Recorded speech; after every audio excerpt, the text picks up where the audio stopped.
మన అనుదిన ఆహారం కార్యక్రమమునకు స్వాగతం. నేటి ధ్యానాంశము ఘర్షణ నుండి వైదొలుగుట.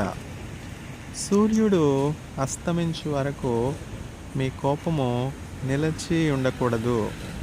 ఎఫెసీయులకు వ్రాసిన పత్రిక 4వ అధ్యాయము 26వ వచనము. ఒక ప్రఖ్యాతిగాంచినటువంటి డచ్ శాస్త్రవేత్త సమాధి వద్ద నివాళి అర్పించినప్పుడు ఆల్బర్ట్ ఐన్స్టీన్ అతనితో తనకున్నటువంటి వ్యతిరేకతలు, విభేదాలను గురించి మాట్లాడలేదు. అయితే భౌతికవేత్త అయిన హెన్రిక్ ఏ లోరెన్స్ యొక్క ఎన్నడూ ఓడిపోని దయాళుత్వమును గూర్చి, సహృదయతను గూర్చి, ఇతరులతో ఎంతో మర్యాదగా వ్యవహరించుటను గూర్చి జ్ఞాపకం చేసుకున్నారు. ప్రతి ఒక్కరూ సంతోషంగా ఆయనను వెంబడించేవారు. తాను అందరి మీద హెచ్చించుకోనాలి, అందరికీ పైగా ఉండాలి అనే ఆలోచన అతనిలో ఎన్నడూ లేదు. కానీ అందరికీ నిత్యము ఏదో ఒక రీతిలో ఉపయోగపడాలి అన్న కోరిక తప్ప అని ఐన్స్టీన్ వివరించారు. ముఖ్యంగా మొదటి ప్రపంచ యుద్ధం గతించిన తరువాత లారెన్స్ రాజకీయ విభేదాలు ప్రక్కన పెట్టి కలిసిమెలిసి పనిచేయవలనని శాస్త్రవేత్తలకందరికీ స్ఫూర్తినిచ్చారు. ఇంకా యుద్ధం ముగియక ముందే తనతో నోబెల్ పురస్కారాన్ని పంచుకున్నటువంటి లారెన్స్ సమాధానం కొరకు, శాంతి కొరకు పనిచేయుటకు ఎంతో ఆసక్తి కలిగి ఉన్నట్లు ఐన్స్టీన్ చెప్పారు. సమాధానం కొరకు పనిచేయుట సంఘములోని, చర్చిలోని విశ్వాసులందరి యొక్క గురి కూడా అయి ఉండాలి. నిజమే, కొంత వ్యతిరేకత తప్పనిసరి.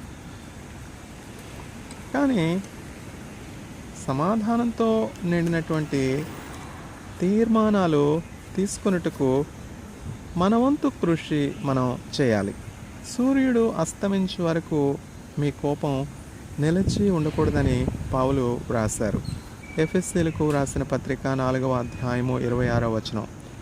కలిసి ఎదుగుటకు నిష్ప్రయోజనమైన మాటలు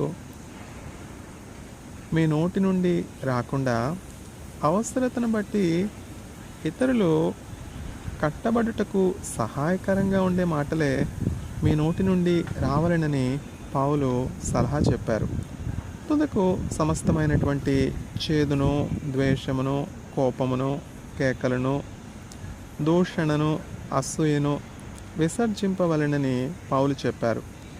ఒకరి ఎడల ఒకరు దయా జాలి కలిగి క్రీస్తు మిమ్మును క్షమించినట్లు మీరును ఒకరిని ఒకరు క్షమించుకొనుడి.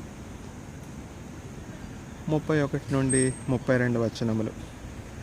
సాధ్యమైనంత వరకు ఘర్షణ నుండి తొలగిపోవుట దేవుని సంఘమును నిర్మించుటకు ఉపయోగపడుతుంది.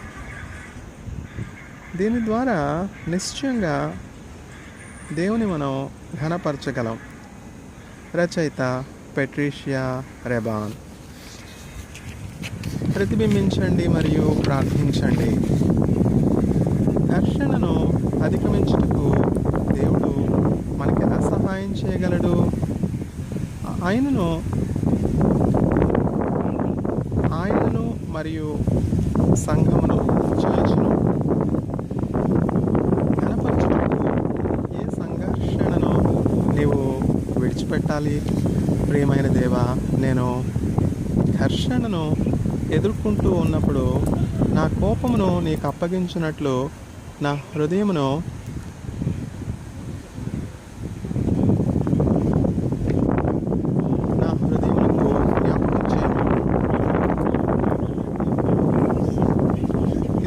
వర్తమానము 碰到没化工的，咱们就是更长的。以为是化工。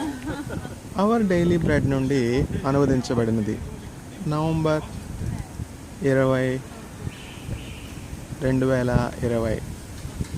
కృతజ్ఞతలు.